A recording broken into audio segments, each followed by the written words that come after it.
সহকর্মী আরিফ হোসেন। আরিফ, জানাবেন যে নিরাপত্তা ব্যবস্থা কেমন দেখছেন এবং নগরবাসী আতশবাজি ফুটাচ্ছে কিনা বা সেই প্রস্তুতি দেখছেন কিনা?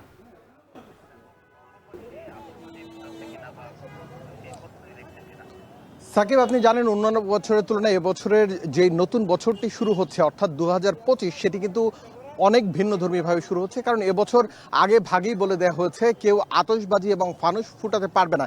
এক্ষেত্রে আমরা দেখেছি বিকেলের দিকেও বেশ কয়েকজনকে গ্রেফতার করা হয়েছে। লালবাগ থানা যেমন গ্রেফতার করেছে, তেমনি উত্তরা থেকেও দুজন গ্রেফতার হয়েছেন আতশবাজি সহ। এছাড়া আপনি দেখতে পাচ্ছেন আমার পেছনে যে পুলিশের চেকপোস্ট, এটি গুলশান ঢোকার মুহূর্তে অর্থাৎ জিএমজি যে মোড়টি রয়েছে সেই জিএমজি মোড়ে এই চেকপোস্ট রয়েছে। গুলশানে ঢোকার এখন শুধুমাত্র একটি পথই বাকি আছে, সেটি হাতির ঝিল থেকে ঢোকা যায়। যদিও হাতির ঝিলের যেই ঢোকার যে সড়কগুলো, 7 রাস্তা থেকে শুরু করে 7 রাস্তা এবং বাড্ডা এবং এই যে গুলশান থেকে, সেই তিনটি সড়কের তিনটি কিন্তু বন্ধ রয়েছে। শুধুমাত্র জিএমজি মোড় থেকে যেই ঢোকার রাস্তাটি রয়েছে এটি শুধুমাত্র খোলা রয়েছে। শুধু এই চেকপোস্টটি নয়, এমন চেকপোস্ট কিন্তু ঢাকা শহরে বিভিন্ন জায়গায় বসানো হয়েছে এবং আইনশৃঙ্খলা রক্ষাকারী বাহিনী বলছেন যে কোনো মূল্যের বিনিময়ে হোক না কারণ জিরো টলারেন্স নীতিতে আতশবাজি ফুটানো এবং ফানুস যদি কেউ ওড়ায় সেক্ষেত্রে তারা ব্যবস্থা নেবেন।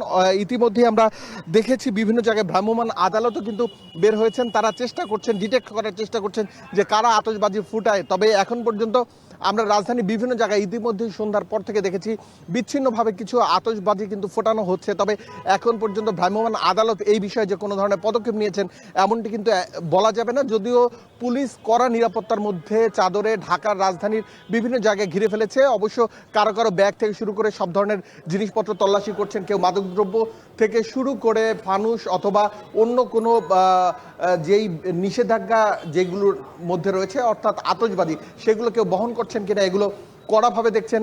এছাড়া জরুরি গুরুত্বপূর্ণ কোনো গাড়ি ছাড়া কিন্তু এই সব রুট থেকে কাউকে ঢুকতে দেওয়া হচ্ছে না। শুধুমাত্র আমতলির একটি রুট রয়েছে, যেই রুটটি থেকে গুলশানে ঢোকার একটি পথ রয়েছে। এছাড়া কোনো পথ গুলশানে ঢোকার মতো নেই। এছাড়া মিরপুর থেকে শুরু করে রাজধানীর বিভিন্ন জায়গায় যে চেকপোস্টগুলো রয়েছে সেই চেকপোস্টে কড়া নিরাপত্তা জোরদার করে রেখেছে ডিএমপি।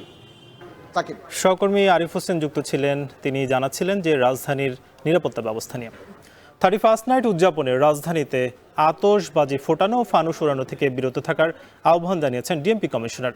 আগামী বছর থেকে নির্দিষ্ট স্থানে আতশবাজি ফুটিয়ে নতুন বছর উদযাপন করা হবে বলে